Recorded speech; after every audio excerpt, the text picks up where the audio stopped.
watching Fox 35 News Plus, streaming on Fox Local.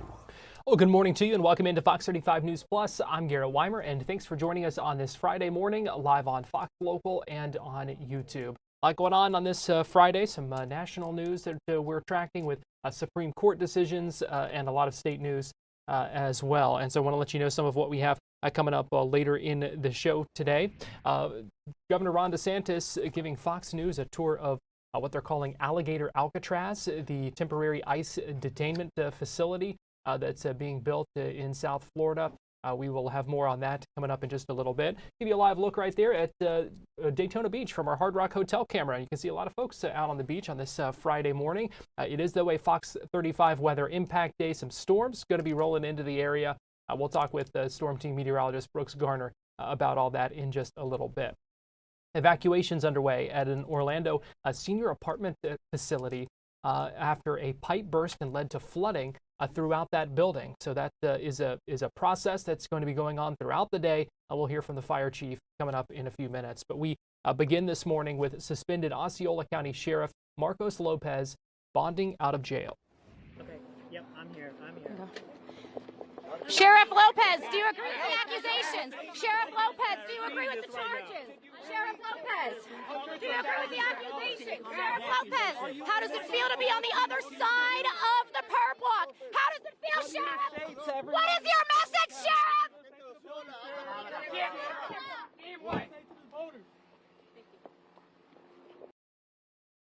That was the scene just after 6:30 yesterday evening when suspended Sheriff Marcos Lopez walked out of the jail after fulfilling bond. He did first have to meet requirements to prove that his money was not involved in an alleged criminal enterprise. He had been in jail there for 3 weeks in Lake County. Joining us live now to talk about this case and what's next with it, to break down some of these questions we have, is Jose Rivas, a criminal defense attorney not involved in this case, but always has a lot of good perspective and experience to shed some light on a lot of these questions for us. And Jose, we appreciate you joining us this morning here on Fox 35 News Plus. Thank you for having us today. Jose, first of all, 3 weeks behind bars that the Osceola County Sheriff Marcos Lopez was in jail there in Lake County, trying to first meet these requirements to kind of prove that his money was clean in some ways before he could ever post bond. Is that typical when you're talking about something like this? Yeah. Well, 3 weeks is a long time. I don't think, but again, it all depends on what your resources are. In this particular case, you have to show that you have, $100,000 in cash for a bondsman, which is typically 10%. Now, some bail bonds may take less, $30,000, $50,000, do the rest on a payment plan. But nonetheless, you have to show that those funds are legitimate and convince the state where they're coming from.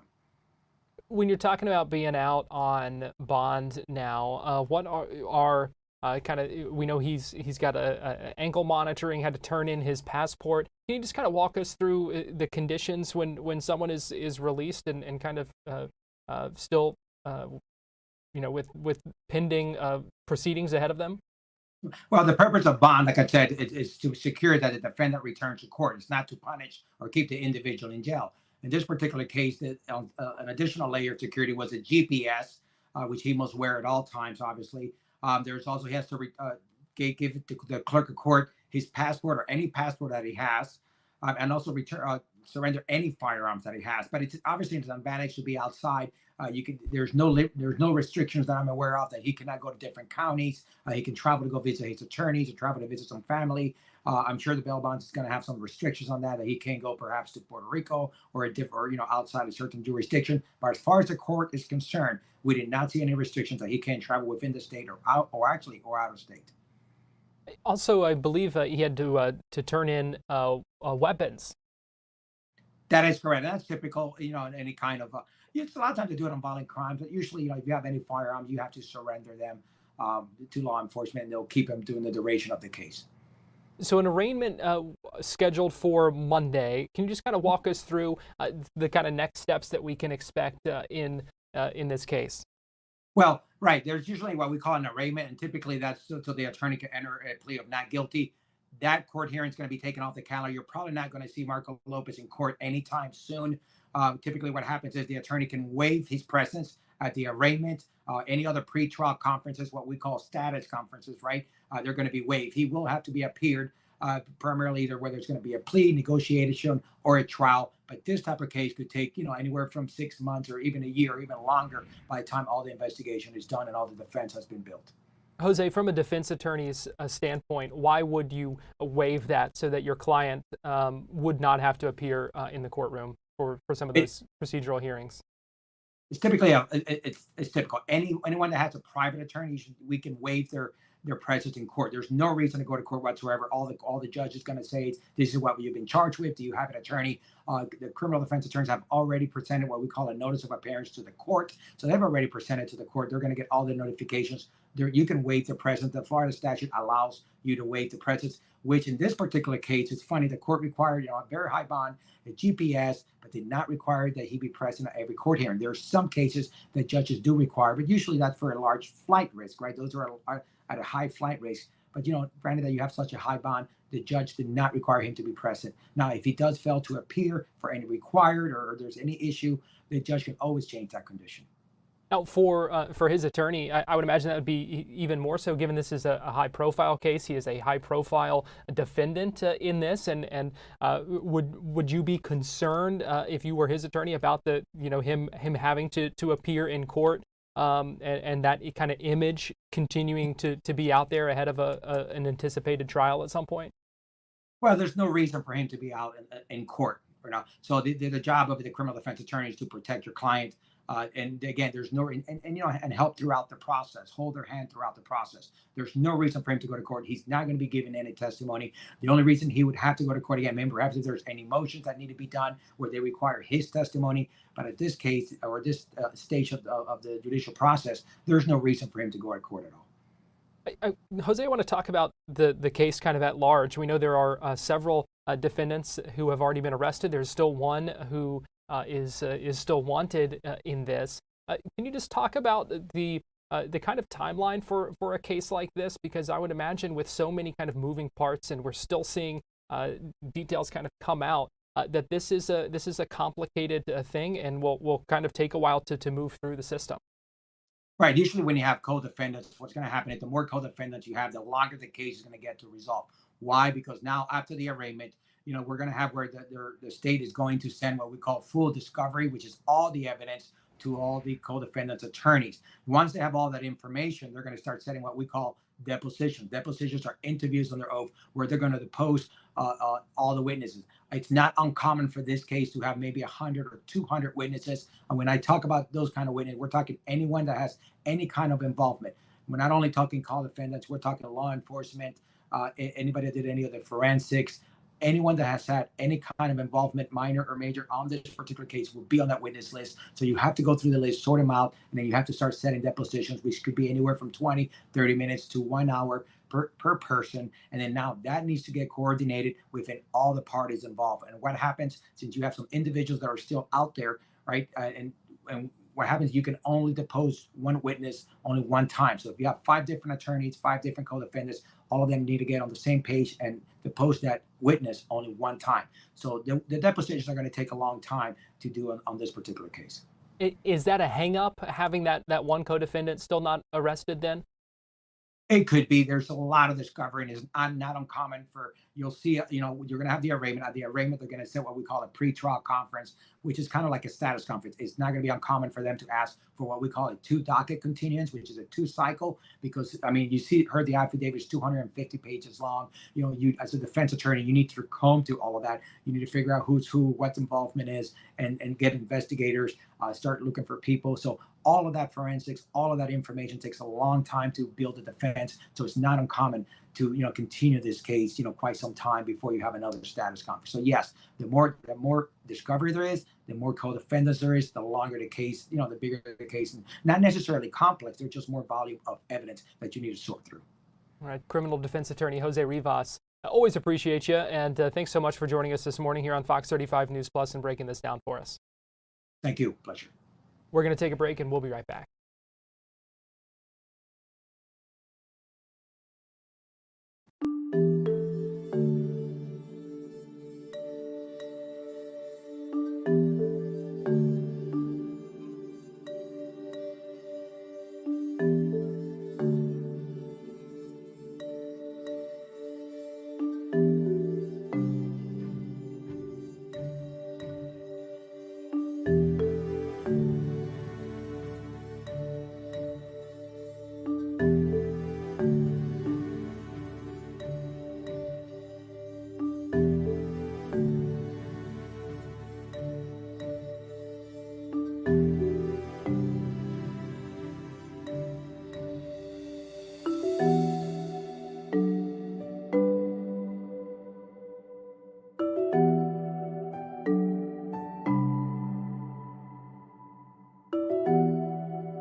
You're watching Fox 35 News Plus, streaming on Fox Local.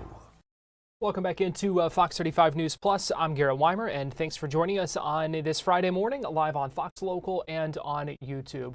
I want to let you know we are standing by expecting President Trump to speak soon about the Supreme Court's decision on birthright citizenship, his actions to take steps to suspend it. There were nationwide injunctions put in by district judges. The Supreme Court's ruling basically putting limits on the nationwide injunctions, not necessarily ruling on the merits of the birthright citizenship question. But we are expecting the president to speak shortly from inside the press briefing room at the White House. We will jump into that when it begins. But we want to start in Leesburg, where police have made a third arrest now in connection with a deadly gas station shooting that happened in Leesburg 1 year ago. It happened last year when an 87-year-old man was shot and killed at the gas pump. Fox 35's Amanda McKenzie has those details. Year-old Jasmine Gainey is now facing first-degree murder charges. Investigators say she was part of the trio that robbed and killed an elderly man. You can take a look at this video here provided by the Leesburg Police Department that shows three people run up to 87-year-old Clarence Irvin at a Citgo gas station off of West Main Street in 2024. Leesburg police say 22-year-old Craig Stevenson Jr. pulled the trigger and 22-year-old Kenneth Bailey was with him. They are both facing capital murder charges. Irvin spent over a week fighting for his life before he died. Leesburg police say they're not sure why the men approached Irvin and say it doesn't appear they got away with any money. Gainey is now that third suspect who is behind bars here at the Lake County Jail. She made her first appearance before a judge yesterday and is being held here on no bond. Good morning. This new law doesn't The month of June, not sure what happened there, but the month of June coming to an end, July 1st, coming up very quickly. And we know that when July 1st hits, that means that several new state laws are going into effect. One of those targets dangerous drivers who may be speeding. And as Fox 35's Marley Capper reports, it could land some drivers in jail. Good morning. This new law doesn't just mean higher fines. It means you could actually land yourself in jail for extreme speeding. Let's break this new law down. Under the new law, if you're caught driving 50 miles per hour, that's 50, over the speed limit, or over 100 miles per hour dangerously, it's now a criminal offense. First-time violators could face up to 30 days in jail. A second offense will land you up to 90 days, a $1,000 fine, and a possible license suspension. Earlier this year, when this law was making its way through Tallahassee, the Orange County Sheriff John Mina spoke out about how he supported tougher penalties for, quote, super speeders. Here's what he said back then. We put these signs out all the time that say, hey, drive like your kids live here.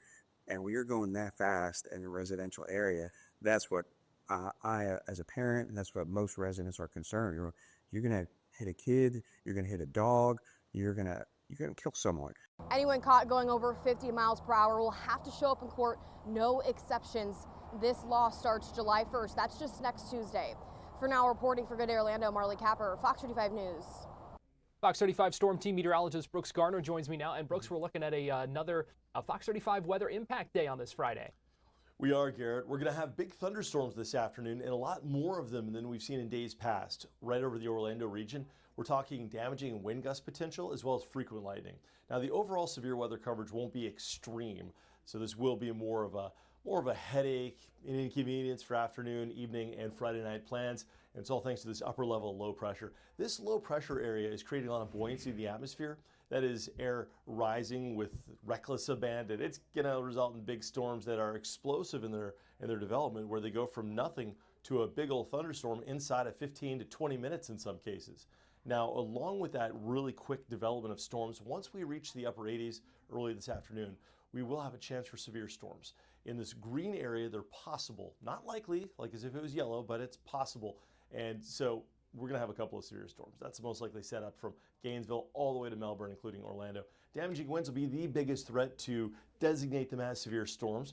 Frequent lightning will be a concern, especially for beachgoers, because a lot of these storms are going to set up along the beach. And there may even be a brief, weak tornado, but that is just an outside chance.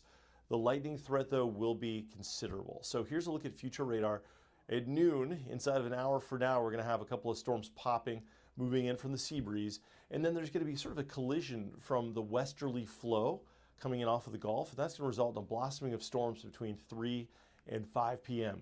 Now, any storms that form could be kind of slow moving, dumping torrents of rain, which may be on the order of 2 to 4 inches in some communities by the time all is done. So where they go, where they track will be determined by so many factors, but we're just going to have the chance for rain continuing through Friday evening and Friday night. It looks like these will try and propagate to the west before finally dying out after 9 p.m. Now, tomorrow we're going to see another round of this, although not as much of a severe threat, just a heavy rain threat. Overall, though, today in the orange, there's a 70% chance of rain. That includes Palm Coast, Daytona Beach, Deltona, Orlando, all the way down through Kissimmee, St. Cloud, Kenansville, and the Melbourne area, with a 60% chance on the Tampa side. So the takeaway here is, yes, it's going to rain this afternoon. Yes, some of the storms could be strong. And yes, lightning will be a threat. But also, yes, there may be some drought relief where we need it most. Here's a look at the drought map. As of yesterday, this is updated once a week. We've still got some severe drought in Marion County, east of Ocala, as well as in Brevard County, including Melbourne. Now, there's no drought to be found in Orlando or Kissimmee. We've had a lot of rain, so that's good news, because you remember we had this really extreme drought across parts of the area at the end of the dry season. Well, the rain coming our way today could fall right where we need it most, anywhere from 1 inch to 4 inches in spots. So this is definitely going to be of help. But tomorrow, well, we're going to have another chance for some rain. So here's Saturday at 5 p.m., scattered storms developing, becoming numerous through 6 and 7 before dying out. On Sunday, another round of storms. These could be even more widespread with more heavy rain. But as the upper level low that initially got all this going weekends, we're not going to have much of a severe threat, but we will have a widespread heavy rain and lightning threat on Sunday. We could see several inches of rain region-wide, by the way. And on Monday, we do it all over again. In fact, for next week, we've got an active pattern setting up straight through the 4th of July next Friday.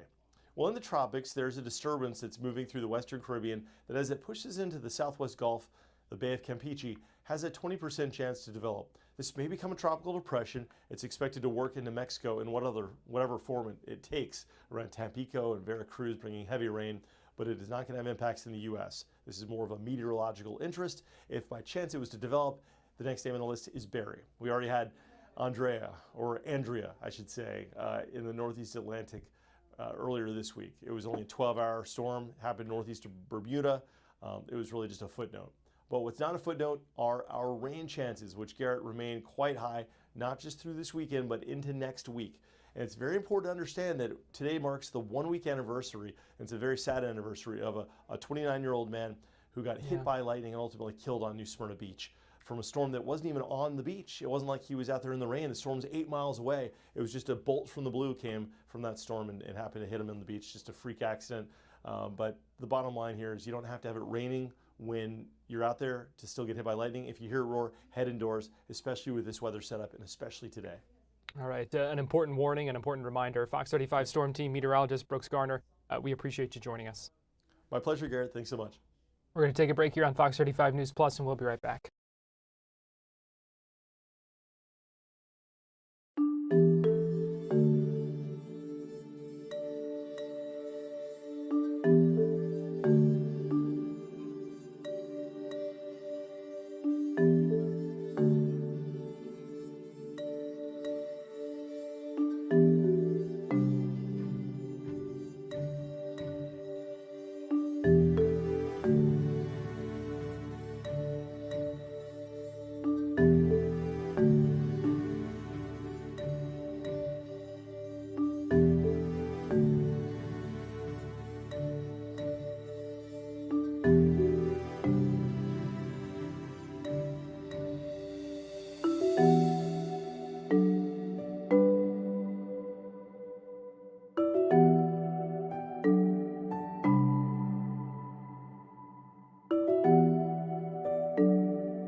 watching Fox 35 News Plus, streaming on Fox Local.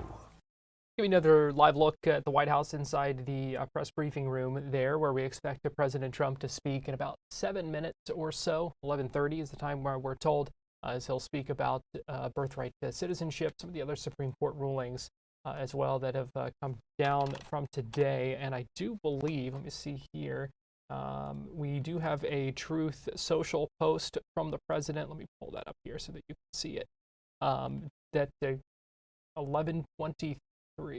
He just edited it. He first put this out a little bit ago, but here is the post on Truth Social from the president, calling it a giant win in the United States Supreme Court. Even the birthright citizenship hoax has been indirectly hit hard, talking about some of that, announcing that news conference as well, coming up at 11:30 alongside. We expect the DOJ to be there. Attorney General Pam Bondi may be there with him. So we will see what comes from this news conference coming up in just a little bit. When it begins, we will bring it to you live here on Fox 35 News Plus. In the meantime, in Orlando here this morning, a pipe that burst forced evacuations of a senior living apartment facility. This happened on Delaney Avenue, and we know it's going to be a long process today as they work to evacuate residents from this 15-story tower. We did hear just a little bit ago from Chief Charlie Salazar from the Orlando Fire Department talking about this process and what we know. The call came in at 6:15 a.m., 500 block of Delaney Avenue. 15-story building behind us. When crews arrived, they found a water leak, we believe, from a pipe on the 4th floor. 24 units were affected by water or flooded. Fire crews began evacuating floors 4 and below. A plumbing company is out here, and they believe that they might be able to repair the water leak in a few hours. The elevator is out of service, and it needs to be serviced. That may be a more difficult task, and we don't have a timeline for how long that will take. At this time, we are coordinating with building representatives and links to relocate all residents to various hotels, as the building systems will have to be inspected and repaired, and the restoration crews begin their work. There's an indefinite timeline for full evacuations, as the firefighters are taking their time moving residents and making sure that they're safe. We also ask the public to avoid Delaney Avenue. We have it shut down. There's no injuries to report at this time. On scene today, we have our deputy fire marshal is here, our deputy chief. We also have a deputy fire marshal. We have an assistant chief, our shift commander. He's in command of the incident. We have 3 district chiefs, 4 engines, 2 tower trucks, and 3 rescues.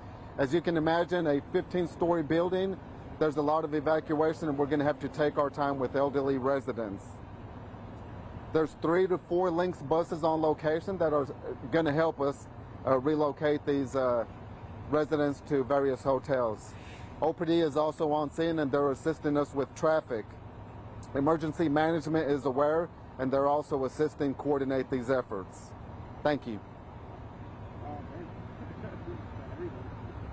How difficult of an operation is this? I mean, you're dealing with elderly, you're dealing with an elevator that's not working. I mean, it's got to be tasking for the firefighters to come out here and assist and kind of make things right, hopefully. So the task of evacuating 15 stories isn't necessarily in and of itself difficult, but it does take time. And so the most difficult part about that is to make sure that everybody gets down safely. And so in doing that, we have to be really careful when we move elderly. Some of them can assist themselves, but some of them are going to have to be carried down. And so we're going to take our time doing that and making sure that our firefighters are safe and making sure that the residents are safe.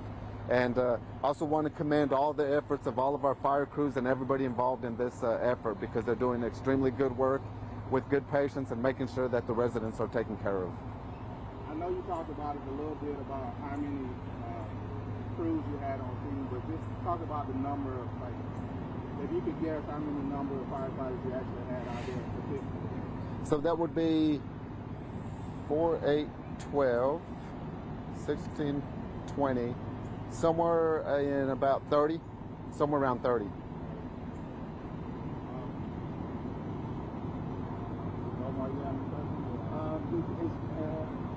I guess the power was shut off at some point, is that? Yes, that's correct. So did that just added to the chaos, I guess? Just not having to, So when they shut the power off, the main complexity to shutting the power off is the elevators. We can't use the elevators.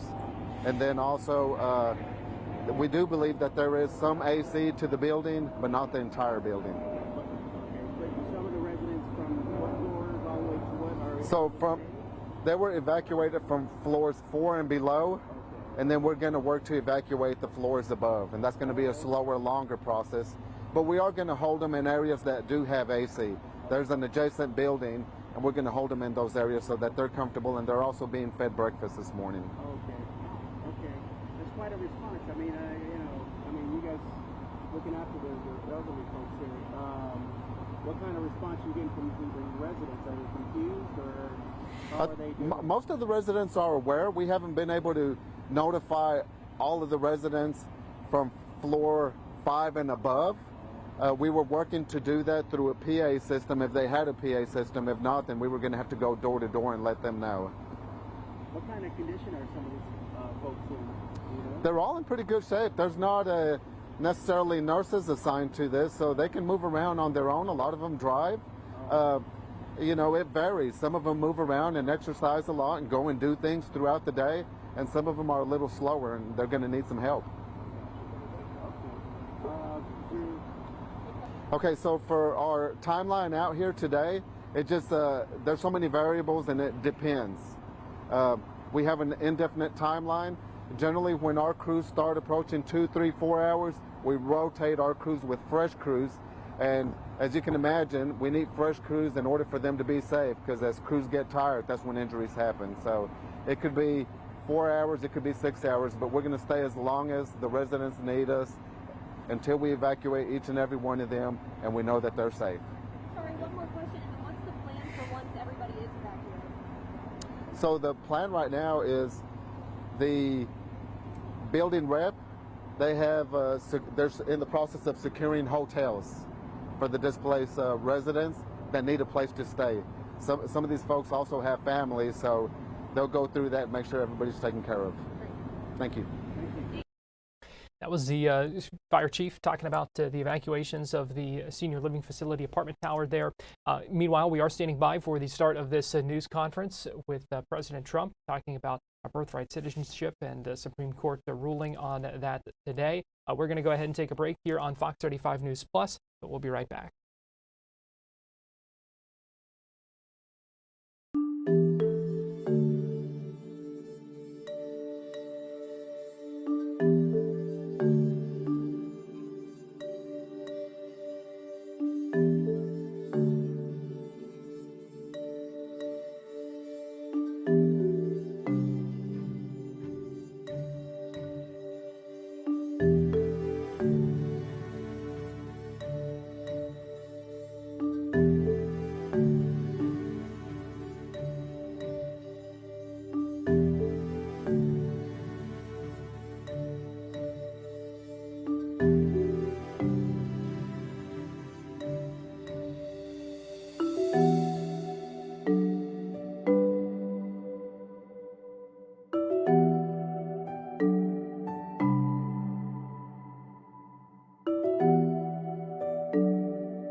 watching Fox 35 News Plus, streaming on Fox Local.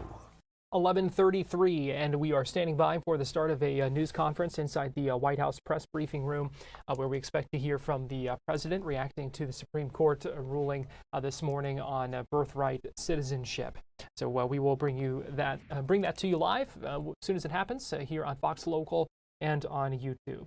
This morning, Governor Ron DeSantis led Fox and Friends anchor Steve Doocy through Alligator Alcatraz down in the Everglades. We've been talking a lot about this this week. It's where they're going to be building a temporary ICE detention facility to try to streamline mass deportation efforts with the federal government. I want to play for you as Governor DeSantis gives a tour of that area. Normally on a Friday, the Everglades would be so quiet, but right now the hills are alive with the sound of construction. Joining us right now is Governor Ron DeSantis here in the great state of Florida. You came up with this idea in the last couple of weeks, right, for Alcatraz, or Alligator Alcatraz. Explain it. Well, when you want to have deportation of illegal aliens, there's a process that DHS has to go through to vet, to process, and then to stage them for removal. Right. And, we've got jails, and our sheriffs and police are working. The state of Florida is all in on President Trump's mission.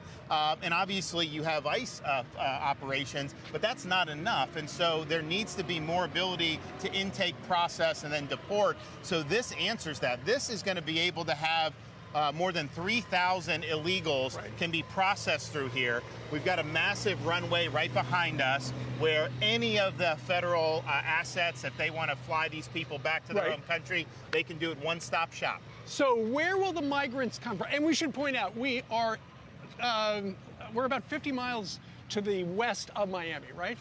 More than that, I'd say. So we're in the heart. We're actually mostly in Collier. We're actually mostly in Collier County, to be honest with you. So I was going to say this is we're in the middle of nowhere. Dade Collier Airport. So this is an airport that we use for training, military. As you see, we're doing this on the existing footprint.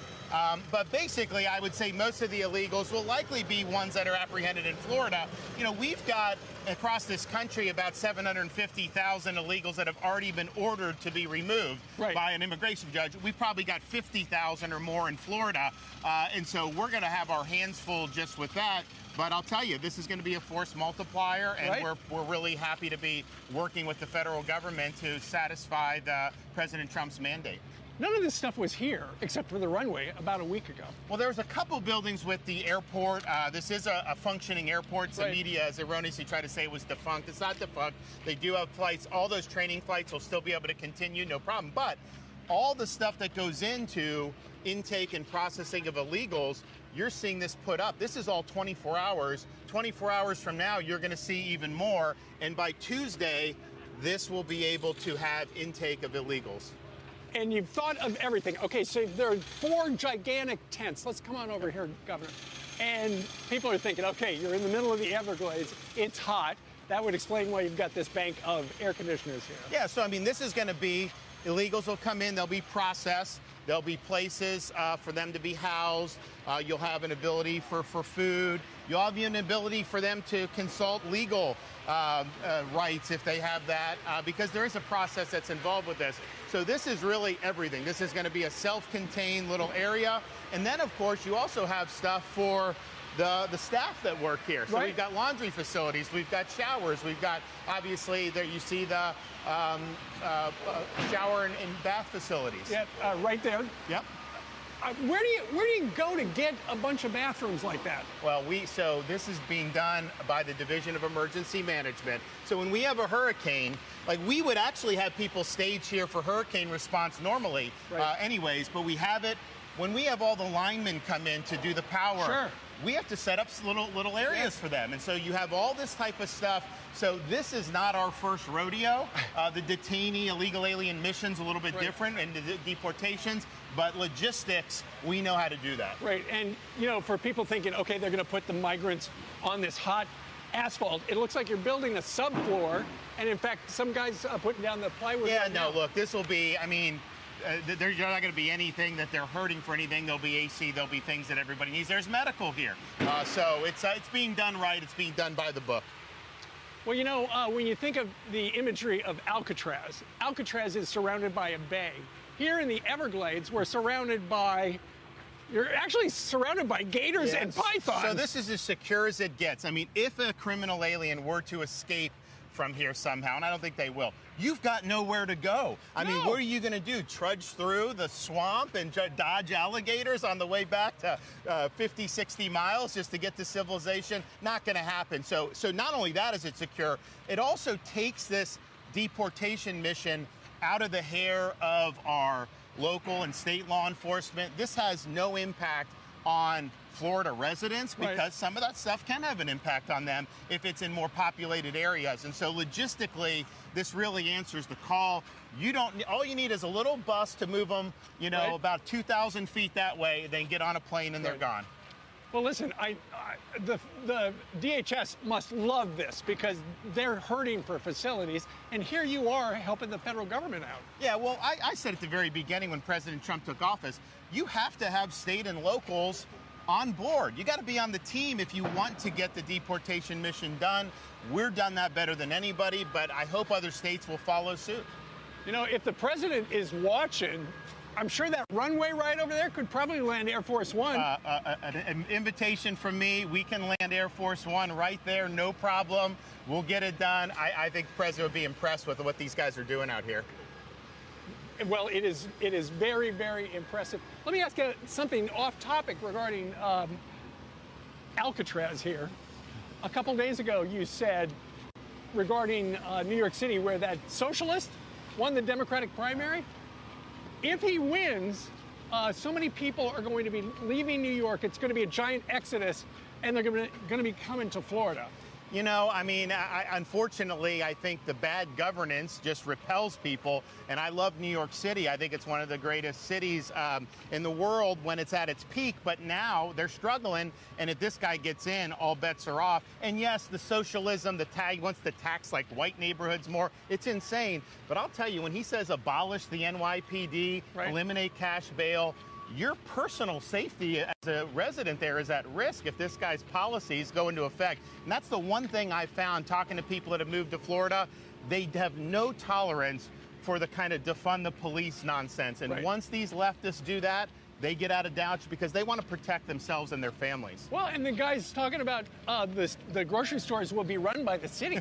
Imagine how well that's going to work out. I mean, just imagine the DMV for butter and bread. No, that's going to be crazy. We know his ideas will not work. They have been tried in some areas and some of the things he's done. But even places like San Francisco have course corrected a little bit.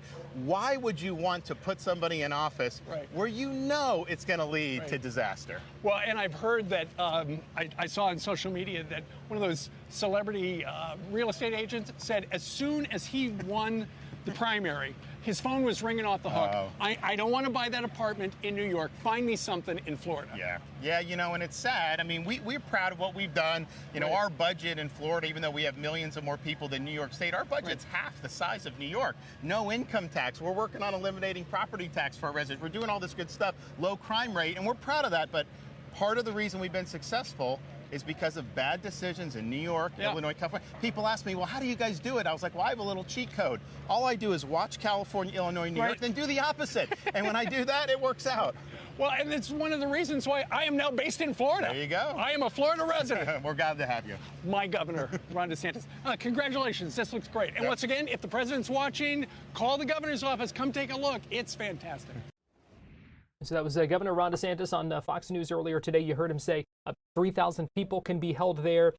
Intake they expect to begin on Tuesday. DeSantis urging President Trump to come visit the site as well. We should also note the Republican Party of Florida is selling some alligator Alcatraz branded merchandise in anticipation of those first detainees being held there. We are still standing by for the start of this news conference any minute now from President Trump at the White House. We're going to take a quick break, though, here on Fox 35 News Plus, and we'll be right back.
watching Fox 35 News Plus, streaming on Fox Local. Welcome back into Fox 35 News Plus. Give you a live look right now inside the Brady briefing room, the press briefing room inside the White House in Washington, D.C., where we expect President Trump to speak any minute now on birthright citizenship, the Supreme Court ruling today. But that ruling really less about birthright citizenship than about nationwide injunctions that have put a pause on a lot of the president's executive orders. Justices today ruling by a 6-3 margin to allow lower courts, these district courts that have put many of these blocks in place, to issue those injunctions only in limited instances. And so still questions about what the impact of this is on the birthright citizenship case, because the court did not specifically rule on the merits of that, but we do know that it appears this is going to have a big impact when it comes to the powers of these district courts in trying to put halts and temporary blocks on executive actions. So we do expect the president to speak any minute now. This news conference was scheduled for around 11:30. It is now 11:46, and so we do expect him to walk out to the podium any minute now, and we will bring that to you as soon as it begins. You won't miss a thing here on Fox Local or on YouTube. But we want to cover a story here where two customers at a Daytona Beach sports bar knew exactly what to do when a suspect opened fire and shot 3 people. Again, this happened at a sports bar in Daytona Beach in Volusia County. And these 2 people, Travis Mathis, Vincent Rodell, helped other customers evacuate and get out of there. And they also helped treat some of the victims who were injured. Thankfully, everyone survived. But Travis and Vincent were on Good Day Orlando this morning. Travis and Vincent are with us here this morning. So we should also add here that Travis is in the Air Force National Guard. Vincent was in the Marines. Gentlemen, thank you all for coming in. It is good to see you this morning. It's good to be here. Did you ever think you'd be here on the set of a news desk? Never. Not you said personally, before, no. never thought I would be here, but you are here because of your heroic actions. How were you able to stay so calm? I don't think either of us really thought about it. I think it was just instinct reaction. You know, it was a dangerous situation, definitely scary, but yeah, I think it was for both of us just instinct. Yeah, our body just moved. We heard it, and we kind of figured we knew what to do. You say your body just moved, so walk me through exactly what happened. You guys are in the bar, and what happens? Yeah, so we were there. It was me, Travis, another friend, Mike, and my wife, Kenzie, and her friend, Kathleen. Here comes President Trump walking up to the podium inside the briefing room. Let's go ahead and listen in. Decision, one that we're very happy about. This morning, the Supreme Court has delivered a monumental victory for the Constitution, the separation of powers, and the rule of law in striking down the excessive use of nationwide injunctions to interfere with the normal functioning of the executive branch. The Supreme Court has stopped the presidency itself. That's what they've done. And really, it's been an amazing period of time this last hour. There are people elated all over the country. I've seen such happiness and spirit. Sometimes you don't see that, but this case is very important. I was elected on a historic mandate, but in recent months we've seen a handful of radical left judges effectively try to overrule the rightful powers of the president to stop the American people from getting the policies that they voted for in record numbers. It was a grave threat to democracy, frankly, and instead of merely ruling on the immediate cases before them, these judges have attempted to dictate the law for the entire nation. In practice, this meant that if any one of the nearly 700 federal judges disagreed with the policy of a duly elected president of the United States, he or she could block that policy from going into effect or at least delay it for many years, tie it up in the court system. This was a colossal abuse of power which never occurred in American history prior to recent decades, and we've been hit with more nationwide injunctions than were issued in the entire 20th century together. Think of it, more than the entire 20th century, me. I'm grateful to the Supreme Court for stepping in and solving this very, very a big and complex problem, and they've made it very simple. I want to thank Justice Barrett, who wrote the opinion brilliantly, as well as Chief Justice Roberts, and Justices Alito, Gorsuch, Kavanaugh, and Thomas. Great people. Thanks for this decision, and thanks to this decision, we can now promptly file to proceed with numerous policies that have been wrongly enjoined on a nationwide basis. And some of the cases we're talking about would be ending birthright citizenship, which now comes to the fore. That was meant for the babies of slaves. It wasn't meant for people trying to scam the system and come into the country on a vacation. This was, in fact, it was the same date, the exact same date, the end of the Civil War. It was meant for the babies of slaves, and it's so clean and so obvious. But this lets us go there and finally win that case, because hundreds of thousands of people are pouring into our country under birthright citizenship, and it wasn't meant for that reason. It was meant for the babies of slaves. So thanks to this decision, we can now promptly file to proceed with these numerous policies, and those that have been wrongly enjoined on a nationwide basis, including birthright citizenship, ending sanctuary city funding, suspending refugee resettlement, freezing unnecessary funding, stopping federal taxpayers from paying for transgender surgeries, and numerous other priorities of the American people. We have so many of them. I have a whole list. I'm not going to bore you, and I'm going to have Pam get up and say a few words, but there's really, she can talk as long as she wants, because this is a very important decision. This is a decision that covers a tremendous amount of territory. But I want to just thank again the Supreme Court for this ruling. It's a giant. It's a giant. And they should be very proud, and our country should be very proud of the Supreme Court today.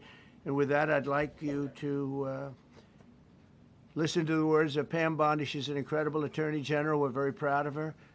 And as you know, Todd Blanche is with us, and we have so many others that worked on this case and other cases.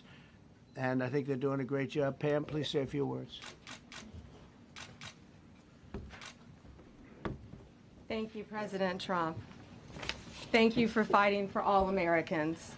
Americans are finally getting what they voted for. No longer will we have rogue judges striking down President Trump's policies across the entire nation.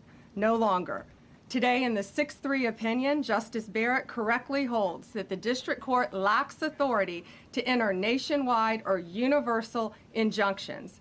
These lawless injunctions gave relief to everyone in the world instead of the parties before the court. As the Supreme Court held today, they turned district courts into the imperial judiciary. Active liberal judges have used these injunctions to block virtually all of President Trump's policies. To put this in perspective, there are 94 federal judicial districts. 5 of those districts throughout this country held 35 of the nationwide injunctions. Think about that. 94 districts, and 35 out of the 40 opinions with nationwide injunctions came from 5 liberal districts in this country. No longer. No longer. These injunctions have blocked our policies, from tariffs to military readiness to immigration to foreign affairs, fraud, abuse, and many other issues. The judges have tried to seize the executive branch's power, and they cannot do that. No longer. No longer. And on immigration, on a side note, today marks 2,711 arrests on these terrorists and these gangs. Total arrest today with HSI investigations. And thank you, Stephen Miller. Thank you to Homeland Security. Thank you to everyone working hand in hand with the FBI on all of these transnational gangs. TDA has been a huge terror to our country, as well as MS-13, as well as Sinaloa cartels. No longer. No longer. These injunctions have allowed district court judges to be emperors. They vetoed all of President Trump's power, and they cannot do that. This has been a bipartisan problem that has lasted 5 presidential terms, 5 different presidents, and it has ended today. We will continue to fight for President Trump's policies. I want to thank the Office of White House Counsel, Dave Warrington. You and your staff have been incredible. Our Solicitor General's office, John Sowers, Sarah Harris, and Todd Blanche and Emil Bovey. Todd's going to say a few words because we've had another major ruling today on transgender books and some other great wins that we've had. But no longer will they have this power in our country. It is the president's authority under his executive branch to do everything to fight for the American people, and he will continue to do that. That's why he was overwhelmingly elected. Thank you. Thank you. Yeah, today's a great day for the rule of law. It's a great day for the Justice Department, and it's one that's been a long time coming, and one that every American should have been waiting for with bated breath. And so I echo what the President said and Attorney General Bondi, that the Supreme Court did a great thing today, not only for this administration, but for every American in this country. If not for the injunctions case, we would be here talking about another great decision that came down today, the trans books case, which restores parents' rights to decide their child's education. Seems like a basic idea, but it took the Supreme Court to set the record straight, and we thank them for that. And now that ruling allows parents to opt out of dangerous trans ideology and make the decisions for their children that they believe is correct. And so we thank the Supreme Court for that. There's been multiple decisions over the past several weeks that just show why this nationwide injunction ban had to happen. For example, what I mean by that is local district court judges issuing decisions that are clearly contrary to law just because they don't like the policy of President Trump. And when it gets to the Supreme Court has to correct it. But that takes time. The Attorney General thanked our lawyers, and I'll do it again. Our lawyers are working 24 hours a day, 7 days a week to fight these injunctions and to emergency appeals, emergency stays, going back to the district court judge, asking them to change their view. And so their hard work is really paying off today, but over the past few weeks. We had a stay of an order that prevented DHS from moving aliens to a third country. We had a stay of an order that stopped the Department of Defense from implementing military readiness, the EO that President Trump signed. We had another stay of an order forcing reinstatement of fired executive branch employees, entirely within the President in Article 2, his right to do. We had a stay of, as you all know, of numerous DOJ cases. And again, every one of those stays requires a tremendous amount of work and effort by the lawyers and the parties involved, and they should be doing other work. They should be doing the work that the President and this administration demands and has a right to demand, and not fighting these local judges who don't make decisions based on the law. They make decisions because they just simply don't agree with the administration's decision about a policy, and that's wrong. Thank you. Any questions? Yes, for Pam, please. Go ahead. Sure. Thank you, Madam Attorney General. So as you know, the Supreme Court did not rule on the underlying constitutionality of the President's birthright citizenship order. So what is the plan now? Are you going to try to implement the EO just in states where there isn't a legal challenge? Yes, so birthright citizenship will be decided in October in the next session by the Supreme Court, unless it comes down in the next few minutes. I guess it could come down. I think they're still deliberating right now on some cases. As you heard, we just got transgender books, which is a huge win. But most likely, that will be decided in October in the next session. However, it indirectly impacts us because, as you correctly pointed out, if there's a birthright citizenship case in Oregon, it will only affect the plaintiff in Oregon, not the entire country. So yes, it's indirectly, but that's pending litigation, and we're waiting on that in the next term. And how concerned are you that the Supreme Court will come back and determine that the executive order is unconstitutional? Oh, we're very confident in the Supreme Court. But again, it's pending litigation, and that will directly be determined in October, but it indirectly impacts every case in this country, and we're thrilled with their decision today. Peter. Madam Attorney General, thank you for being here to take our questions. A couple questions to the both of you. The EO had a 30-day grace period before it goes into effect. Is there any thought about trying to make it effective immediately within that period of time? We're going to follow the law. We're going to make those decisions, and we're going to do what's right in the bounds of the law. And then the DOJ didn't ask the justices to rule on the merits of the birthright citizenship ban. Just for explanation purposes, why? Sure, because that's going to come down in October in the separate. This was huge because it's indirectly impacted today. As I said, it's case by case.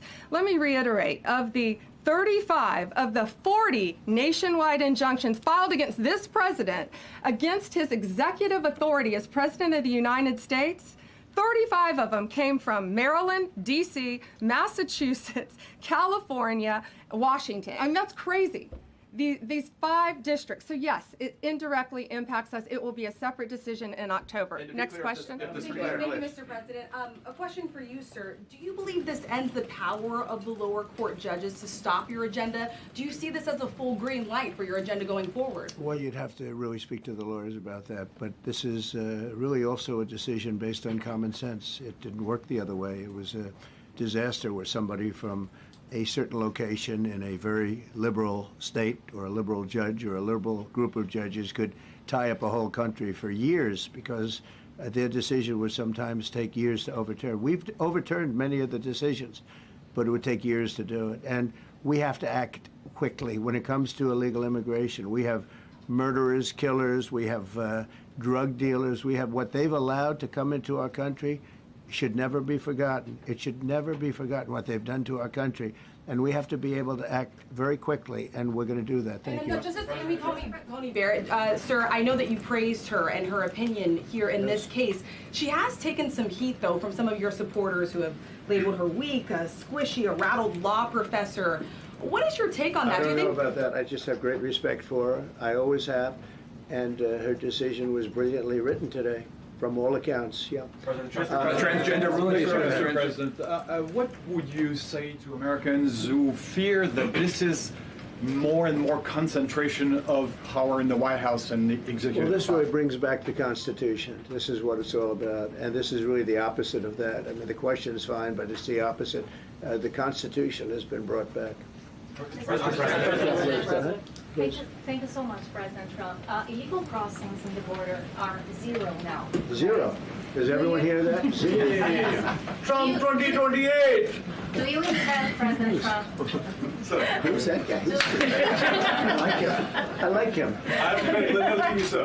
He's working the cameras. With this new reality, President Trump, in the border, do you intend to engage personally with leaders from South America, not only Central America, in order to tackle this situation in a different way, and if you have a perspective of meeting some presidents from South America, as Brazil, for example? Well, you see, as an example, not South America, but NATO over the weekend.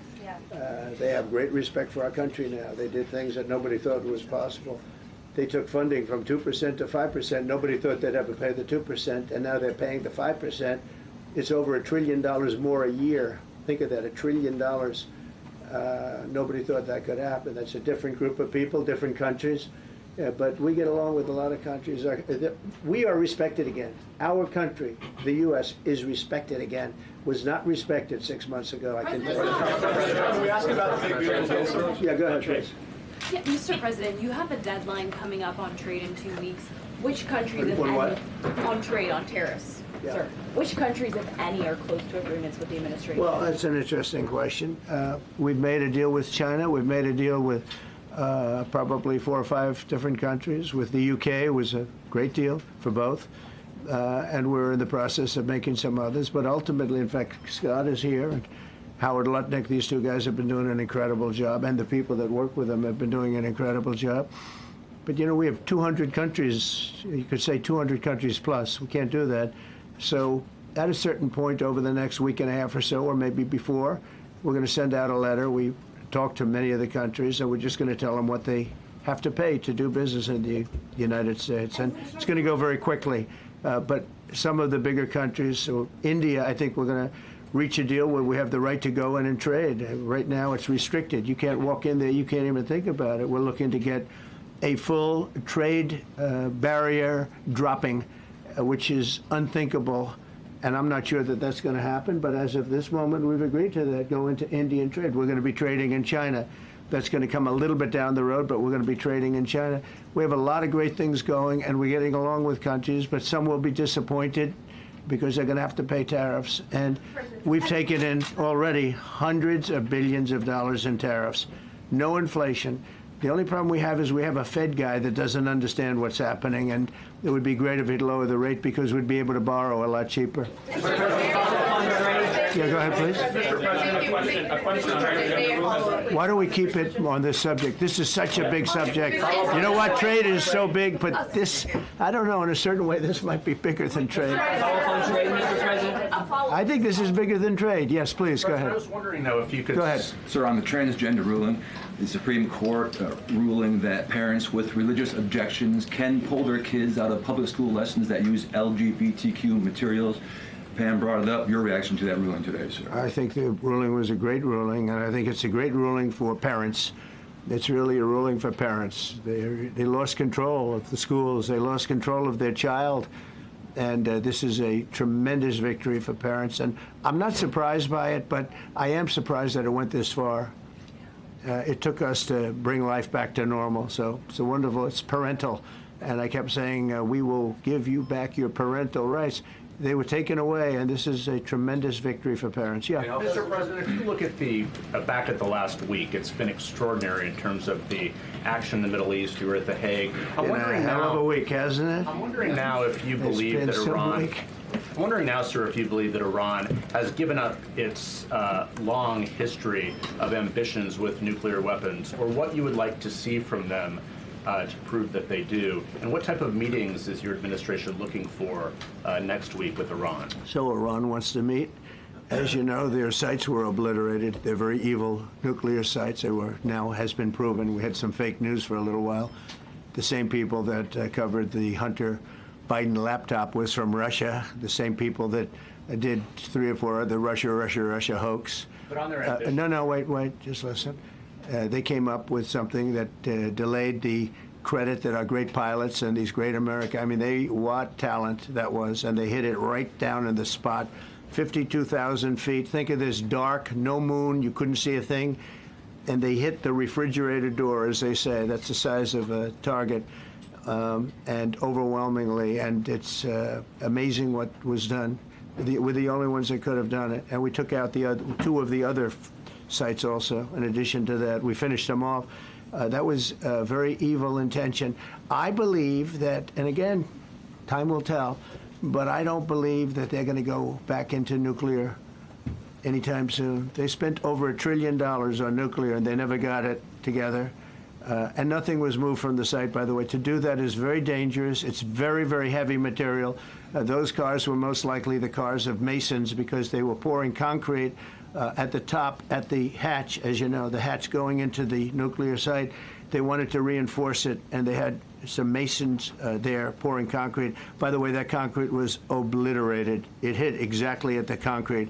It was, I don't think it had a chance to dry, but everything's down there. It's under millions of tons of rock. Please. Yes. Your administration has said that El Salvador is one of the safest countries in the hemisphere. So why haven't you yet canceled temporary protective status for that country? Was it part of the deal? Well, we'll take a look. We've had a great relationship with El Salvador. They have a fantastic leader. They built a massive prison system. And I don't know exactly why, but it's a hell of a system. And we bring people there, and when they go there, they don't get out.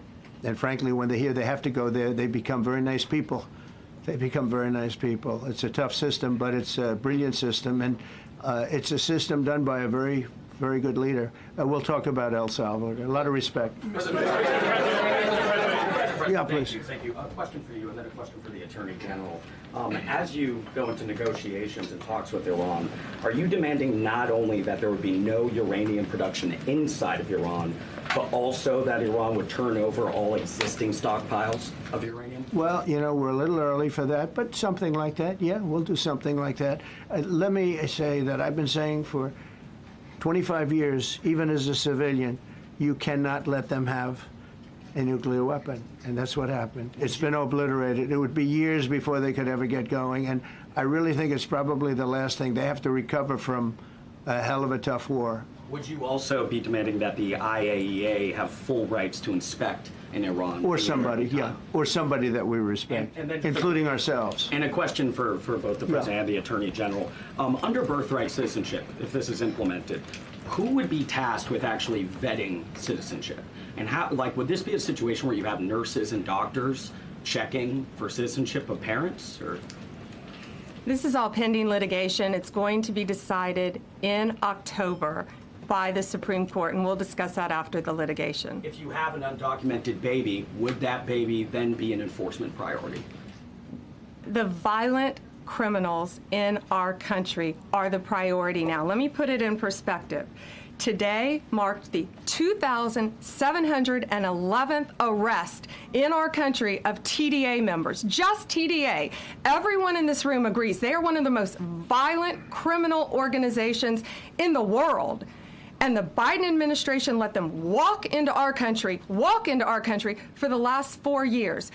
2,711 of them today have been arrested in our country. That is the priority of Donald Trump. That is the priority of this country, of Homeland Security, of all of our lawyers, of FBI. That's the priority. That will be discussed in October when the Supreme Court hopefully rules in our favor, and we're very confident of that. But you should all feel safer now that President Trump can deport all of these gangs, and not one district court judge can think they're an emperor over this administration and his executive powers, and why the people of the United States elected him. I just might add one thing, and they used birthright citizenship, some of the worst people, some of the cartels, to get people into our country, just so you know. And again, I say, if you look at the end of the Civil War, the 1800s, it was a very turbulent time. If you take the end day, was it 1869 or whatever? But you take that exact day, that's when the case was filed. And the case ended shortly thereafter. This has to do with the babies of slaves, very, very obviously. And I think we're going to win. People I don't think they went about discussing it right. I came along and we looked and we said, wait a minute, this is wrong. We've been looking at birthright citizenship wrong for years, but they've used it. The cartels have used birthright citizenship to get very bad people in, and what Pam's doing and what Todd and everybody else, what they're doing at DOJ and all over, FBI, ICE, Border Patrol, these are incredible people. They're trying to keep our country safe, and they don't want to have people come in. This is just another way that they get illegal immigrants into our country, and in some cases, very, very bad ones. Go ahead. Thank you, Mr. President. On your tax bill, if I could for a moment, senators are racing to rewrite parts of it right now after the Senate parliamentarian ruled that sections of it were outside of the process that they're using to get this through.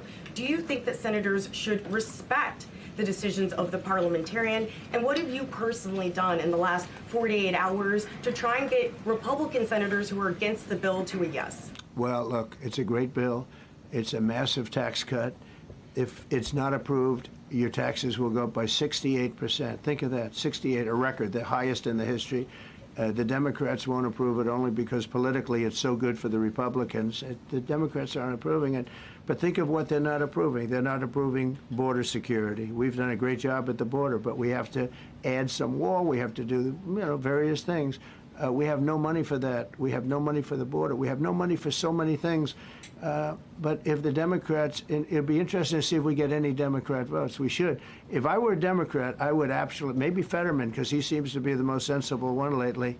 If I were a Democrat, I would vote for this bill all day long because it's tax cuts and so many other things that are common sense. They're basic things.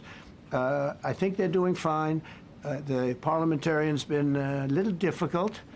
And I would say that I disagree with the parliamentarian on some things, and on other ways he's been fine. But we'll have to see. It's a big issue. I will tell you this: if that bill doesn't pass, the country will get a 68% tax increase. So think of this: you're a Democrat and you vote against it. That means you're voting in favor, because essentially you're voting in favor of the largest tax hike in the history of our country. And you can't do that. In addition, we're cutting costs by $1.7 trillion, and it won't affect anybody. It's just fraud, waste, and abuse. Mr. President. Mr. President, a leading global economist just did a 180 and says your tariff plan, you may have outsmarted everybody with it. What is your message? I love this. I love this question. This is the favorite. This is the best question I've ever been asked because I've been going through abuse for years on this. Because as you know, we're taking in hundreds of billions of dollars, no inflation whatsoever. But Mr. President, what is your message to critics who think your tariff plan will cause a recession? I think they should go back to business school. It's so obvious. It's so obvious. I mean, we're taking in billions and billions of dollars from China and a lot of other countries. We took in, I had a call from somebody in the House and a high official. Sir, we have a problem. We don't know what to do. The books are a mess. I said, what do you mean by the books? The books, the money coming in. It's so terrible. I figured, oh boy, what's this? I don't like this question. I said, so what seems, there's so much money coming in and there must be some kind of an accounting mistake because we have hundreds of billions of dollars more money than we thought. I said, do me a favor, go check call me back. You have to call me back. Check the tariff column. Calls me back 2 hours later, says, you're right. We took in $88 billion in tariffs. They have so much money coming in. But more important than the money coming in, we have companies coming in, factories coming in, auto plants being built. AI is being built here instead of being built all over Europe and Asia. We have all of it. We have over $15 trillion, just about, Scott. I think we're right about that number. We went to Saudi Arabia. We went to Qatar. We went to UAE. Very smart people, very smart leaders, great leaders. And we took in $5.1 trillion just there. Without the tariffs, I mean, they also liked a thing called November 5th, November 6th, and November 7th. That was a very good little period of time. It's called the presidential election. You know, you used to have one-day election. Now you have it go over it. But even if you just took that little period, because it was pretty obvious it was going to be a landslide. And they like that, but they love the tariffs. I had Texas Instruments come in the other day, big company, and he said, we're putting in $60 billion into new plants and new equipment, new everything. Sir, you're going to keep the tariffs, aren't you? Because if I ever took the tariffs off, and we are going to absolutely keep it. And they're worried that somebody that, like this communist from New York, someday gets elected. I can't believe that's happening. That's a terrible thing for our country, by the way. He's a communist.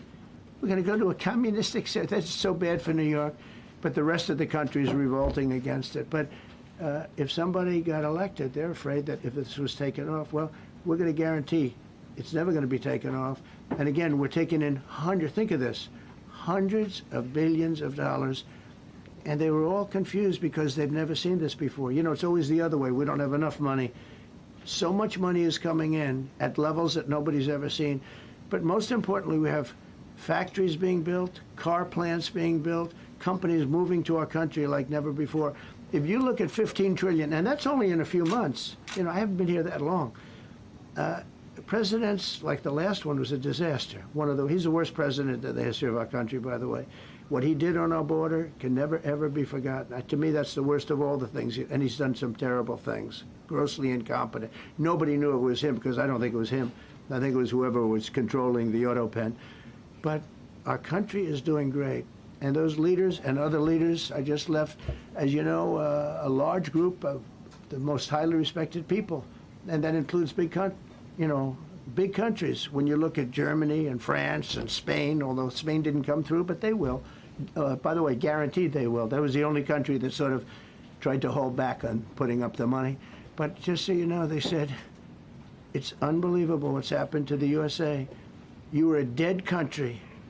We didn't respect the country, the leader. You were dead as a doornail. One said to me, you went from being a dead country, you are right now the hottest country anywhere in the world. The whole world is talking about the USA, and everybody wants a part of it, and they're pouring into our country, and you're going to see those numbers. Thank you for that question. President Trump continuing to speak now. We're going to take a quick break here on Fox Local, but we will be right back after this.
You're watching Fox 35 News Plus, streaming on Fox Local.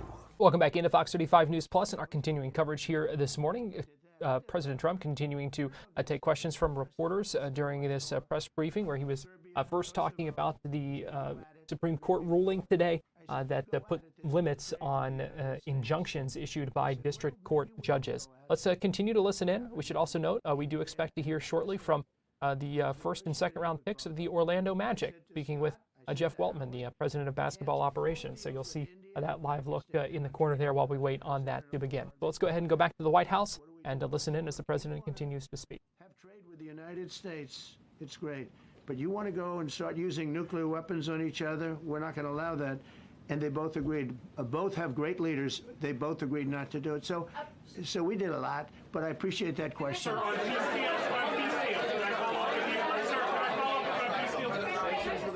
Thank you so much. Thank you, Mr. Orange. President. Thank you, Mr. President. I was just speaking with Senator Ron Johnson on the One Big Beautiful Bill, and he says he really wants to get to yes for you and get this accomplished. He does. He's a good man. But he also said that he needs more time, and he is not certain that the July 4th deadline is possible. Well, then he's not such a good man. Because there's too much work to do. He's a good man. Ron Johnson's doing a good job. He's very committed. Every Republican senator is committed.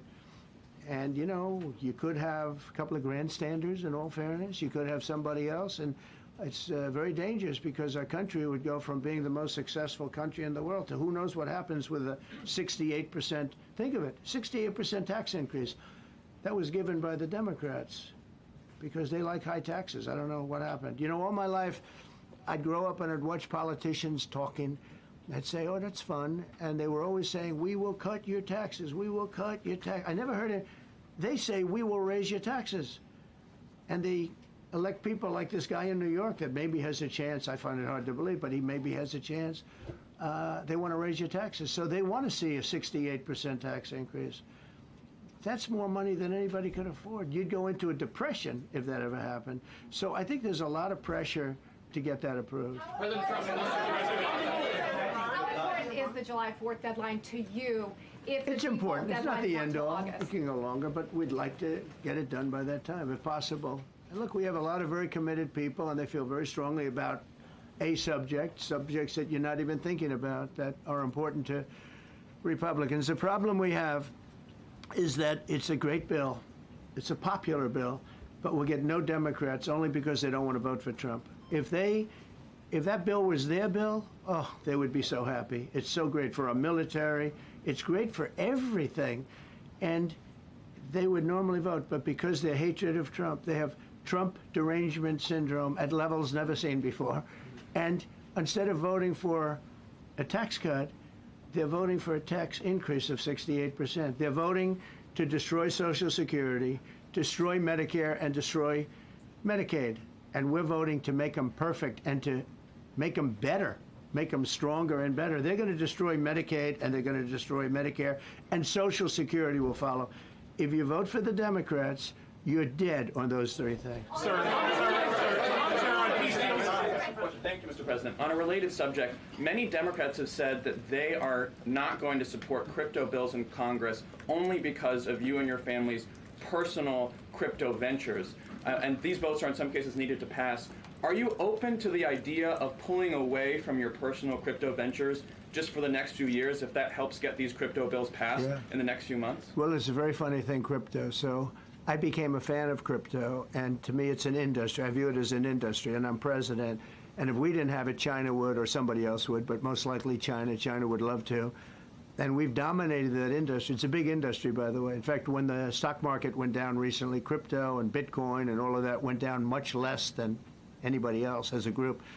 And we've created a very powerful industry, and that's much more important than anything that we invest in. We invest in it, but really that was an industry that wasn't doing particularly well. I got involved with it a couple of years ago, and before the second term.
people that nobody's seen before. If we didn't go into Los Angeles with the military, which did a fantastic job, but if we didn't go into Los Angeles bringing in the National Guard, I would have brought the military if it was necessary, because you have to. We have the right to. That was another thing upheld by the Supreme Court. But if we didn't go in with the National Guard and be strong and tough, you wouldn't maybe have Los Angeles. It would be like the rest of California, the rest of Los Angeles. They lost 25,000 houses in a fire. They should have lost none. You know, I sent the water down. I had to break into their water supply because they just refused to do it. They're crazy. There's something wrong with them. They have plenty of water. They don't have droughts or anything. They have plenty. We let it come down from the Pacific Northwest. They routed all the water out into the Pacific Ocean for environmental reasons, okay? And now you have 25,000 houses, none of which would have burned down if you had the water. They didn't have water. They didn't have water for the fire pumps. They didn't have water in the sprinkler systems that people put in. So the answer is we're going to work with governors. We're going to work with radical left Democrats and Democrats, and we're going to make it good for everybody. We'll have to.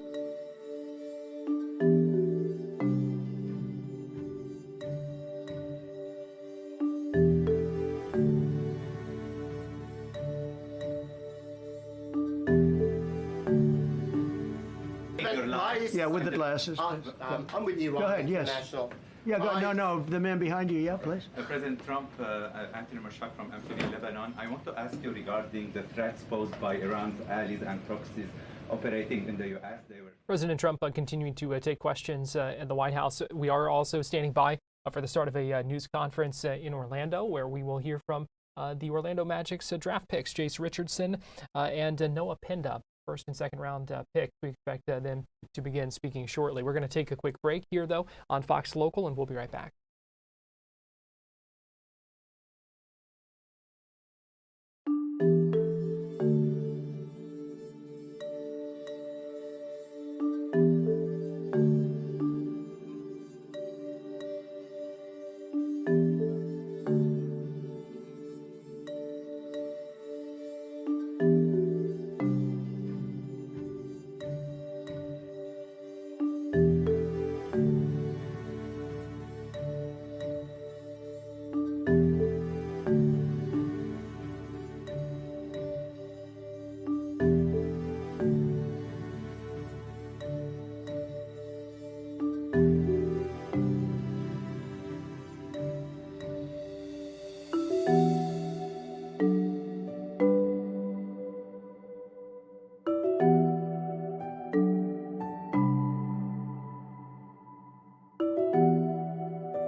Welcome back into Fox 35 News Plus. You see Jase Richardson and Noah Penda there holding up their new Magic jerseys after being selected in the first and second rounds by the Orlando Magic. If you'd like to continue watching President Trump, you can do so on our YouTube channel, Fox 35 on YouTube. You can watch it there. We're going to go ahead and listen in as this news conference gets ready to get underway in Orlando. You see President of Basketball Operations Jeff Weltman and head coach Jamahl Mosley as well. Let's go ahead and listen in.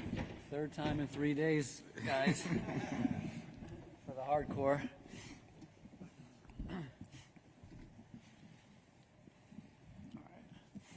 All right. Thanks everybody for coming today. Obviously, really exciting day for the Magic. You know, we believe that we've landed two great young men and great young players. And the exciting part for us is always, as you guys know, we look for the person before the player. And we feel that these two young guys have, you know, our Magic DNA. They're about others. That reflects itself on the court. And, you know, I always say you can tell the person by the way he plays. And these two guys right here, they look a lot different, but they're quite the same in that they both are givers, you know. And I think, I hope that they grow into our team in that respect, and look forward to that happening. Before we start, actually, I should have begun this by saying I want to welcome some of the family members here. So Jason, whom I just met, Jackie, not met yet, and Jackson, and Cody, Jace's agent is here, checking his phone as most agents do. And from Noah's family, you guys made it so easy on me. Frederic and Frederic. And Sister Eva behind there, and Fleur. So thank you guys all for coming. It's really special to have you guys here. All that being said, oh, and where's Francois? There he is. And Francois, where's his magic hat? All that being said, I'd like to open up for any questions, and shoot. Okay, if you could wait for a microphone and state your name and affiliation. Start with Dan. Dan Savage, OrlandoMagic.com. This is for both Jase and Noah. Now that you've had a short amount of time to reflect, what was it like hearing your name called on draft night, either on TV or in person, and what was the reaction to coming here to Orlando? I mean, still a surreal feeling. I still can't wrap my head around it. I have all my family members there with me, Coach Izzo there, and all my close ones. So just be able to have that special moment with them, it was really, really special. Me and like Jase, I was there during both of the draft nights. So just being able to walk on stage and see my family being proud of me was just a great feeling. And I started to understand what was happening to me as soon as I walked into this gym. Jason Beatty with the Orlando Sentinel. Noah, we talked with you last night. Just you were disappointed that you didn't get picked in the first round, but for the Magic to actually trade up to select you, just what does that mean to you, and then the expectations that come with that? I think it's a reward of all the work I've been putting in the last years. I feel like it's really a mark of trust that the organization is putting in me, and faith. So I'm just really glad to be in that position where I know that people are trusting me for the future. Philip Rossman-Reich from Orlando Magic Daily. For Jason, Noah, you've heard Jeff say that you have the kind of Magic DNA in you. I promise this isn't to get you in trouble or part of a quiz or anything, but what does that mean to you, and what do you feel that means about you as you join this team? I think it's just me and just coming in and working as hard as you can. I think me and Noah, when we came in, we worked out together. So we really came in and worked as hard as we possibly could. And I think that's one thing they really liked about us, is that we're going to put our full effort out there. Like he said, I think it's probably also taking care of each other. I felt like the organization was really big on family. Having all of their players connected to each other, so I think it's a big part of the DNA. Cody Taylor, Rookie Wire, USA Today for Jase. Do you have any prior relationships with any of the other Magic players? And just from afar, what have you maybe liked or noticed about how the team plays under Coach Mose? I went to Kyrie camp with Anthony Black a couple years ago, so that's one of the relationships that I have. But just what I'm seeing from this team is it's a really hard-nosed defensive team. These guys really get after it defensively. So I think that's one of the biggest things that I really like about this team, is that it's kind of like a Michigan State. Like, you're going to go out there and we're going to play defense the whole game. Jason, Noah, Alex Walker, Channel 9 here in Orlando. The reality of the NBA is that some players are going to get picked to franchises and aren't going to win right away, and some, like you guys, are going to get drafted to a franchise that are ready to compete right away. So what does it mean to join a franchise that could possibly contend for the East and beyond this year? I think it shows that people in the organization are trusting us to be ready for day one, and at the same time they allow us to make mistakes and develop ourselves as the young player we both are. So again, it's just good to have that confidence around you. Oh, most definitely. I think just having a group of guys that are really confident in how their team already is, and joining that and just trying to learn from guys like that. So stepping up with guys and just learning from them. Jeremy Brenner with Orlando Magic on SI. This question's for Jeff and Noah.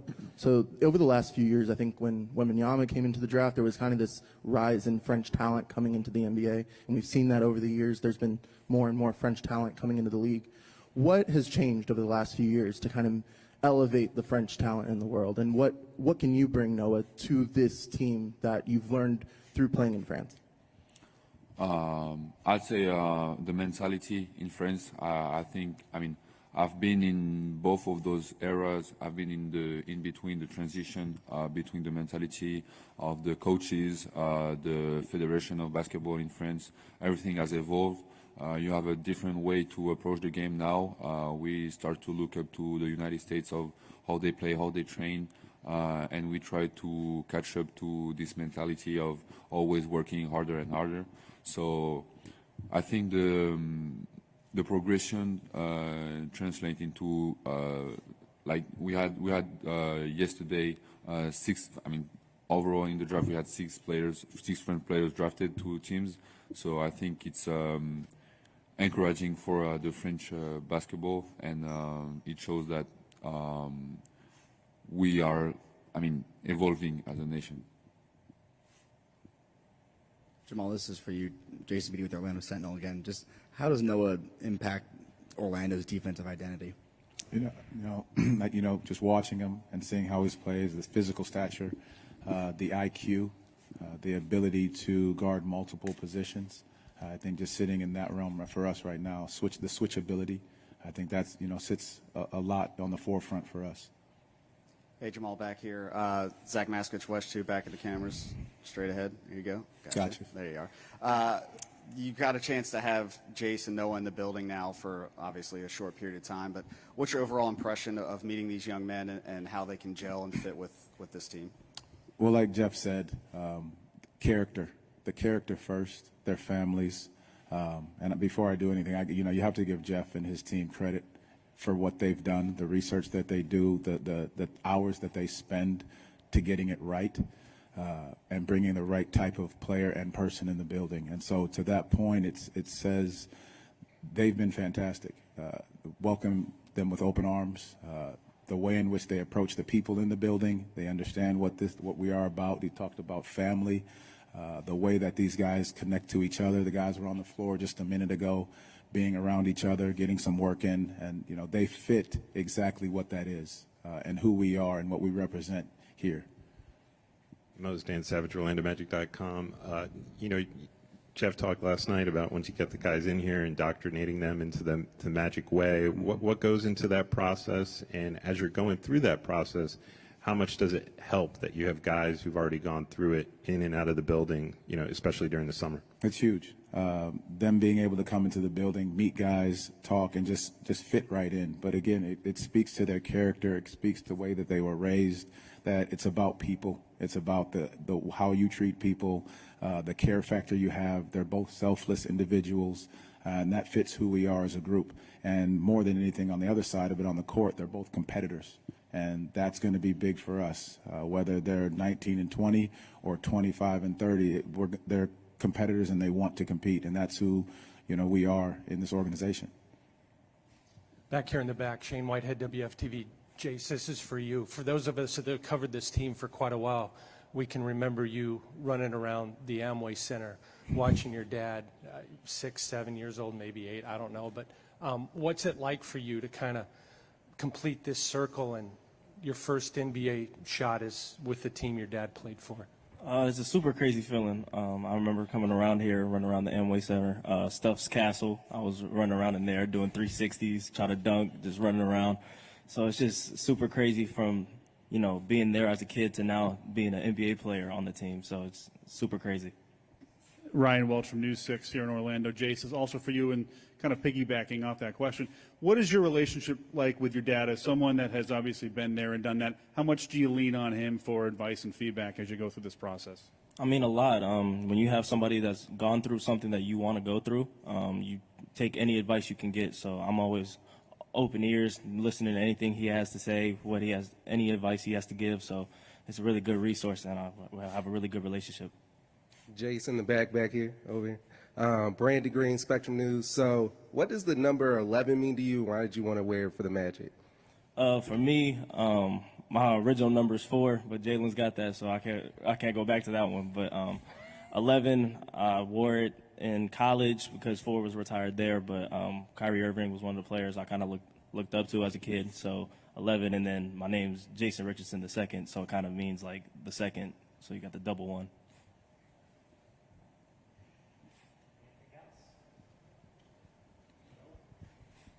Phil Rossman-Reich from Orlando Magic Daily. Coach, you asked what Noah brings on the defensive end. What does Jase add to this team offensively, knowing that he's been credited as such an efficient scorer? The one thing that he does is he's got such a high basketball IQ. His decision making, his ability to make plays for others. I'd be remiss to talk about he shoots the heck out of the basketball as well. But his ability to just create and get his own shot one, but also finding others and the quick decisions, and I'll go back to it, that basketball IQ of making those around him better is huge. For Noah, what were some of the things that you worked on this offseason to prepare for the draft, and the things that you wanted to get better at in the gym? To prepare for the draft, I didn't have a lot of time because we got eliminated of the first round of the playoffs against Monaco. After I just flew through the States after 3 days of recovery. So after it was just traveling around, doing a lot of back-to-back workouts. And so I didn't work on anything. I've been working the whole year to get prepared for the draft. So it was just the work of all the year, but now that I was there, I was just like flying everywhere. Brandon Kravitz, 96.9 The Game. Jeff Weltman had mentioned a text that he got from Tom Izzo on the night of the draft. Jase, what did you learn from Izzo in your 1 year at Michigan State? Your big takeaway as you exited the campus? Just a lot. I think one of the biggest things was film. He loves film. He watches it right after we win, right after we lose. Any single time we're on the bus, he's got the game popped up. He's watching the clip 10 times on one play. So I think I just became a lot better film watcher with him. We broke down a lot of film together. Days where I wouldn't have class, I would go into his office and we'd just watch film together for like 2 hours. Thank you, everyone. Thank you. Thank you.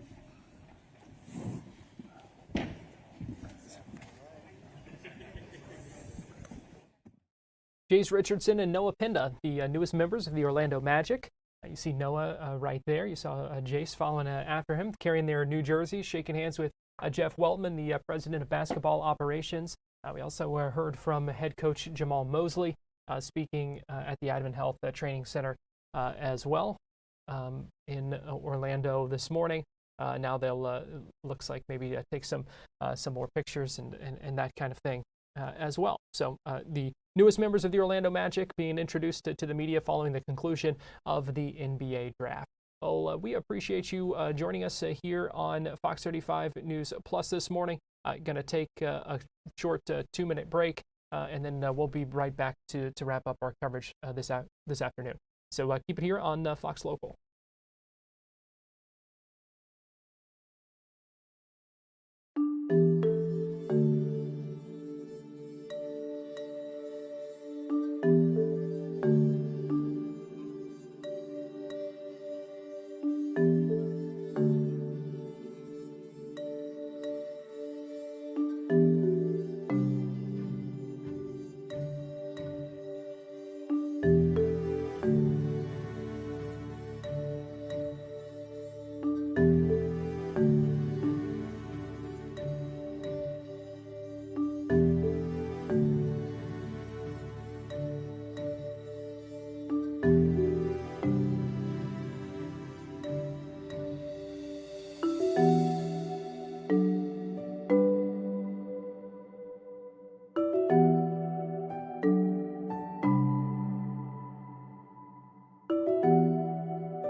watching Fox 35 News Plus, streaming on Fox Local.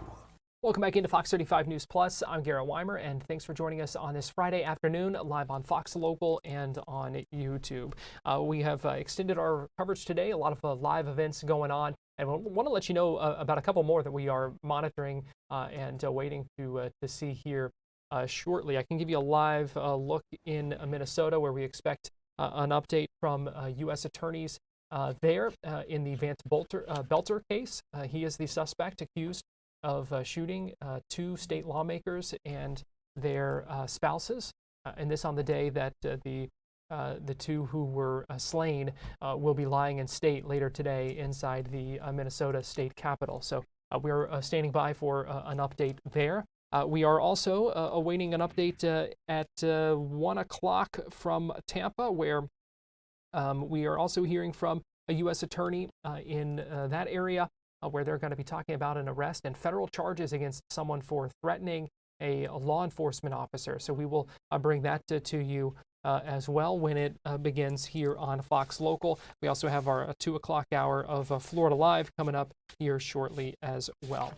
I do want to go ahead and get back, though, to an interview that I first started to go to before the president began to speak. We had to dump out early, but it's a fascinating conversation. I want you to hear it. It was two men who were customers at a sports bar in Daytona Beach when shots were fired. A suspect opened fire and ended up shooting three people. And so these two men, Travis Mathis, Vincent Rodell, they jumped in to help customers evacuate and also help treat some of those victims as well. They were on Good Day Orlando and spoke with Fox 35's Danielle Knox. Travis and Vincent are with us here this morning. So we should also add here that Travis is in the Air Force National Guard. Vincent was in the Marines. Gentlemen, thank you all for coming in. It is good to see you this morning. It's good to be here. Did you ever think you'd be here on the set of a news desk? Never. Not you said personally, before, no. never thought I would be here, but you are here because of your heroic actions. How were you able to stay so calm? I don't think either of us really thought about it. I think it was just instinct reaction. You know, it was a dangerous situation, definitely scary, but yeah, I think it was for both of us just instinct. Yeah, our body just moved. We heard it, and we kind of figured we knew what to do.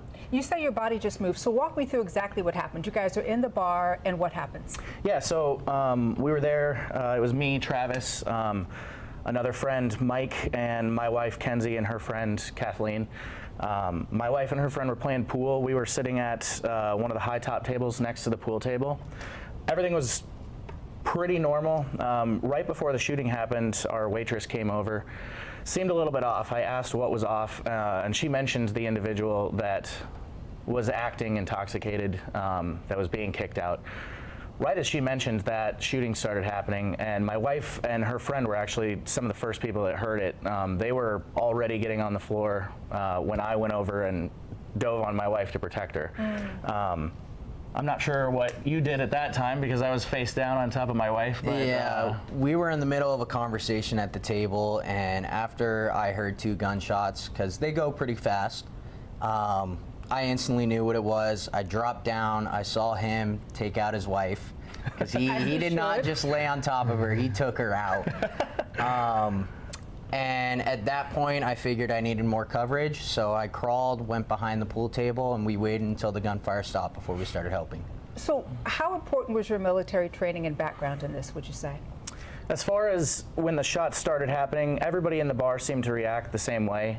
Most everybody that we saw got on the ground as fast as possible and started moving away from where the shooting started.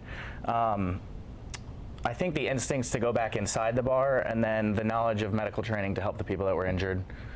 What was that instinct? Was it just like, I've got to do this? Did you have to think about it? That's where the body movement came in. It's just we knew we had to do something. We both have backgrounds in the military, and we knew we had to help in a certain way. Yeah, as soon as the gunfire stopped, the first round of gunfire, I pushed my wife out the back door. He started helping others. He pushed me out the back door too. And then you turned around and came back in. I turned around because I was like, what are you doing? I turned around and ran back in. He said, I'm coming back with you. I don't know what you're doing. I'm like, all right, let's go. Yeah. You say let's go and you go in. What do you see? What do you do? When we went back in the first time, there was still a lot of people taking cover. There was a couple more shots, a second round of gunfire. When that stopped, we started ushering the rest of the people out of the bar. There was some ladies in the girls' bathroom that came out. There was people hiding underneath booths. There was people hiding behind the bar. So we got them out the back door as well, and then both of us went in a third time to help the people that were wounded. When we went back in and saw the people that were wounded, there was initially one person limping towards me, holding his, I believe, I can't remember which leg, but holding his leg. He fell down on his back in the middle of the high tops, in the middle of the bar. There was also another individual wounded, and that was Tyler, one of the owners, at the very front of the bar, right inside the front door. So I immediately went to the first individual, closest to me. Yeah. Was there ever any level of fear? Because you just said you went in not once, not twice, but 3 times. So was there time to think or just react? And was there any fear? It was really just time to react, and me personally, not at the moment. I knew I had to do something, so I wasn't really thinking about myself at the time. I was thinking about helping others. So I was only scared that my wife would be mad at me if I got hurt. So let me ask you, was she mad? She was not mad. Okay. She was definitely distraught when I went back in, when we went back in the second time, and she heard more gunfire. Yeah. But after that, no, she wasn't mad. She was glad that everybody was safe, that we were able to help people. How do you feel when people call you heroes? I don't think either of us think that.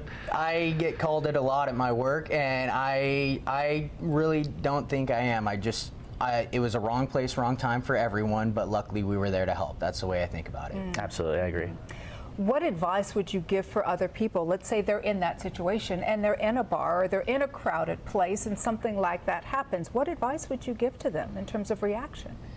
I would say there's a big difference between cover and concealment. Bullets travel through a lot of objects that people wouldn't expect. Find something heavy, pool table. The bar is typically a good area to be. Out and exit.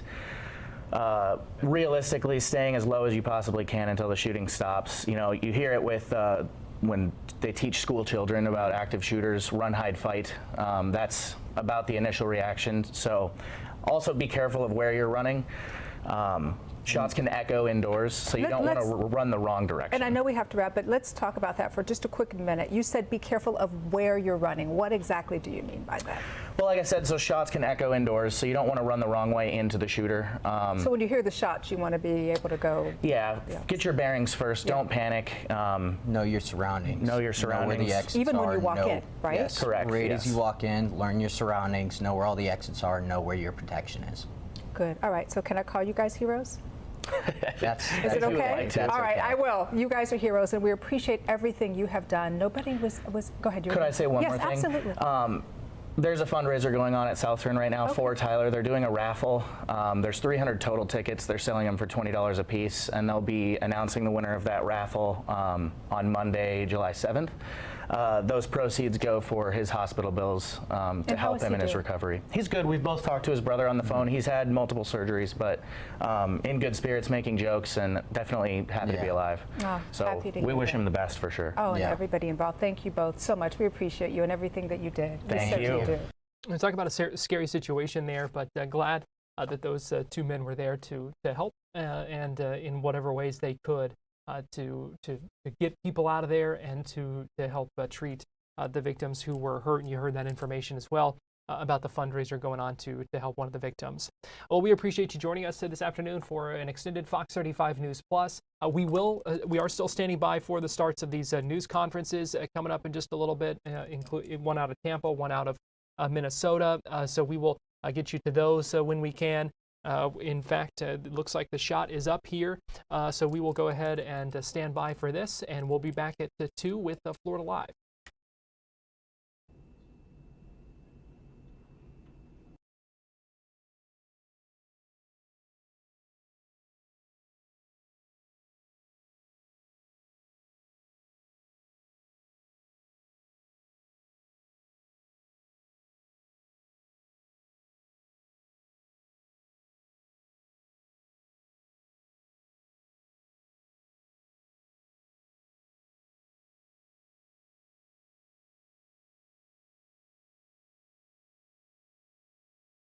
You're watching Fox 35 News Plus, streaming on Fox Local.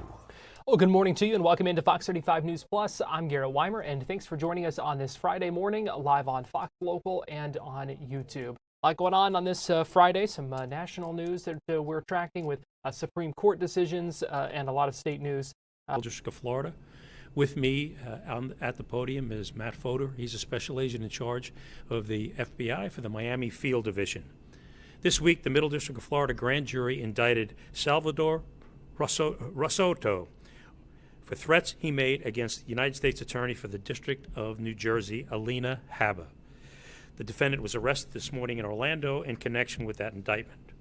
By way of background, on May 19, 2005, ex-user at Risotto Sal, who was later identified as the defendant, made a series of threatening posts on X social media platform, including, "How about 86 Alina Habba?"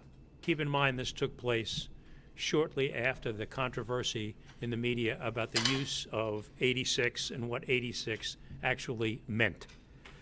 The next, "A slow, painful death for Habba. Eliminate Habba, 86 traitor. Death penalty for all traitors.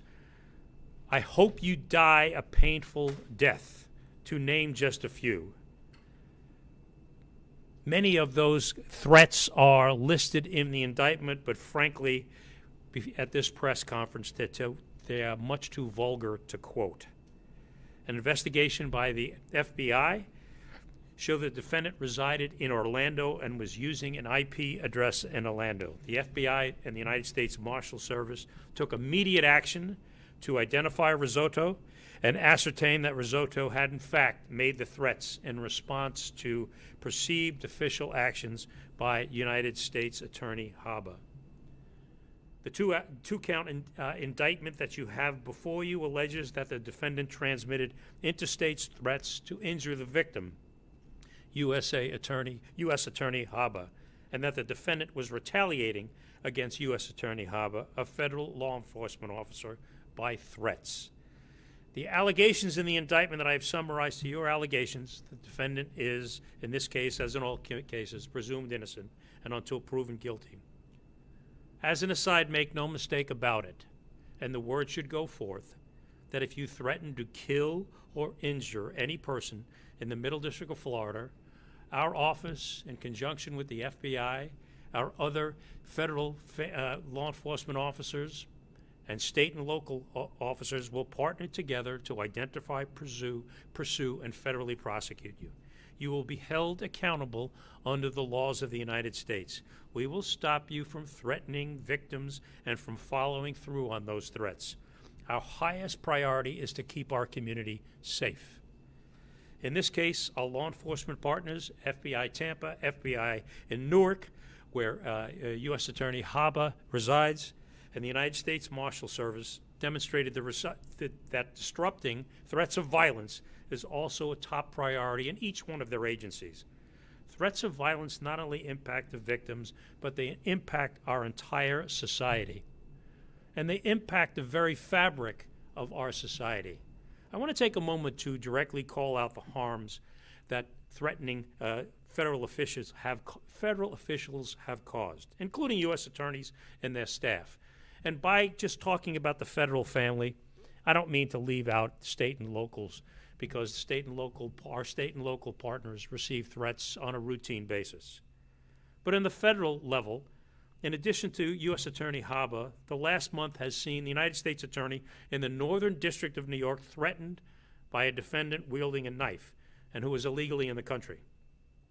Another man was recently arrested for sending threatening communications via email to the U.S. Attorney's office in North Dakota. The United States attorneys are not alone, and agents are not alone. Our office, in conjunction with our law enforcement partners, have prosecuted threats against the President, members of Congress, members of the judiciary, and law enforcement officers just for doing their jobs, and all in the last 6 months. According to a recent New York Times survey, 277 judges, almost a third of our federal judiciary, have been threatened in the last year. I say this to everyone. Our office stands with our federal partners and state and local law enforcement and are committed to combat these threats of violence. Many years ago, the former director of or Secretary General of the United Nations, and he was a Swedish diplomat. He was a very wise man. His name was Dag Hammarskjöld. He noted this: freedom from fear could be said to sum up the whole philosophy of human rights. People in our country have the right to live free of fear. No one should live in fear because of threats of violence. We will work aggressively to disrupt this criminal behavior. If you threaten another person with violence, you should expect that our office, with local law enforcement, federal and our state and local partners, will take you at your word, whether those threats are made in person, on a social media platform, in a letter, or otherwise. Otherwise, we will hold you accountable for your crimes, and we will protect the members of our community, and we will do everything we can to do so. If I can turn the podium over to a moment for Special Agent Matthew Fodor's comments. Matt. Thanks, Greg. Good afternoon. I'm Matt Fodor, Special Agent in charge of the Tampa Field Office, FBI Field Office. I am fed up with this reckless and dangerous behavior. Line will not provide you with a disguise or distance. And it doesn't matter who you threaten, public official or not, when you hit send on that threatening post, you will face the consequences. Federal, state, and local law enforcement work as a team to identify and arrest these cowards. We communicate, share resources, and share in the mission to protect the American people. In this case, our partners at the U.S. Marshal Service identified the social media threat against the U.S. Attorney in Newark, New Jersey, and contacted the FBI, as they should. We immediately enlisted help from our Joint Terrorism Task Force, which located the subject in Orlando, and with the assistance of Orange County Sheriff's Office, Orlando Police, Florida Highway Patrol, and the Federal Air Marshals, the subject was taken into custody this morning. This swift response demonstrates the priority we give these threats. It proves that we're not going to tolerate these nasty and aggressive postings in the Middle District of Florida or anywhere in the United States. And it also illustrates the law enforcement partnerships to back that up. We have the capacity to deal with this. Make no mistake, we'll take every action possible to deter and protect our communities. Thank you. And let me say just one last thing. I would hope and pray that this prosecution brings some peace to our colleague, U.S. Attorney Alina Habba. Not only peace to her, but to her family, and puts this nightmare behind her. Yes, sir. What was the retaliation for? I mean, you said he was retaliating. What had happened to him? Apparently, from what we understand, he was disagreeing with certain prosecutorial decisions that had been made by the District of New Jersey, and he was retaliating, remarkable as it seems, in Orlando as a result of that. But nothing directly to him. Like he hadn't been part of a case where he was the subject of that case. No, but my understanding from the preliminary facts were that he had some interest in that. So it was based on that he lashed out on these threats. And these threats were out on X, and were not only threats that were made to U.S. Attorney Habba, but were disseminated throughout X. In a particular case, in a particular defendant, what was not prosecuted. I don't have all the details as to why that individual was not prosecuted, but our understanding is that he had an interest in that matter, and as a result of that, he lashed out against U.S. Attorney Habba. Does this guy have a criminal background? At this point, no.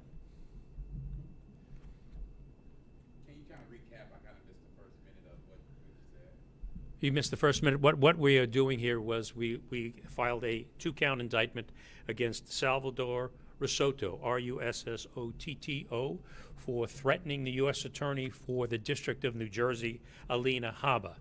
If you can look at the indictment, you can see a litany of threats that were levied against U.S. Attorney Haba directly from his residence in Orlando. After that came across the transom, the FBI, in conjunction with state and local law enforcement officers, ascertained the IP address that it came from. They then went and investigated and, in fact, ascertained that Mr. Risotto was, in fact, the individual that was disseminating these threats. I gave a brief outline of some of those threats, and as I mentioned, because they're quite vulgar, I didn't mention all of them in this press conference. However, they are set forth in the indictment for you to read and to digest. Well, he's being processed in Orange County now. He has an initial appearance before a magistrate at 1:30. We do not disclose mugshots, what normally happens, not normally happens. He was arrested by the FBI this morning, was processed by the FBI, then processed by the U.S. Marshals. We do not disseminate mugshots or anything of that fashion. Excuse me? In that vicinity, yes. Did he say anything like, basically, I didn't mean to do it, it was a joke, freedom of speech, I don't know? Well, I mean, that remains to be seen as the investigation develops, what in fact he comes up with as an excuse, if any, for this type of conduct.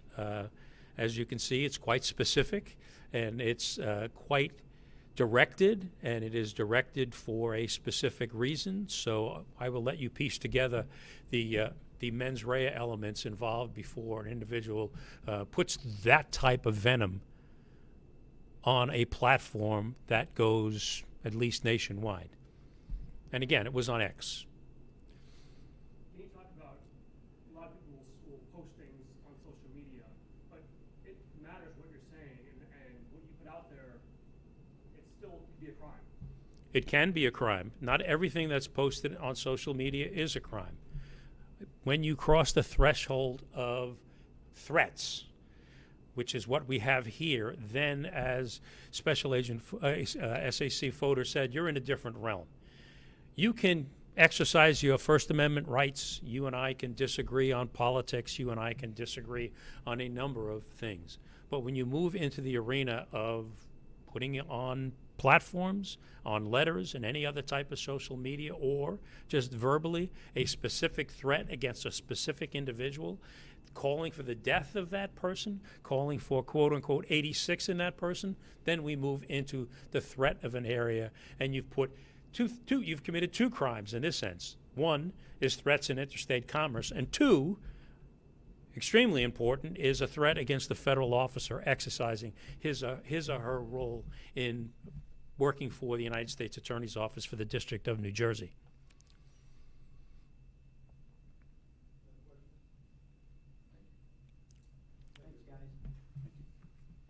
Okay. Thanks, guys.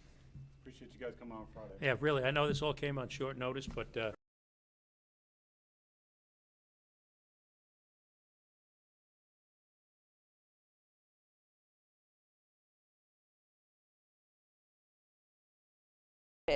Irvin spent over a week fighting for his life before he died. Leesburg police say they're not sure why the men approached Irvin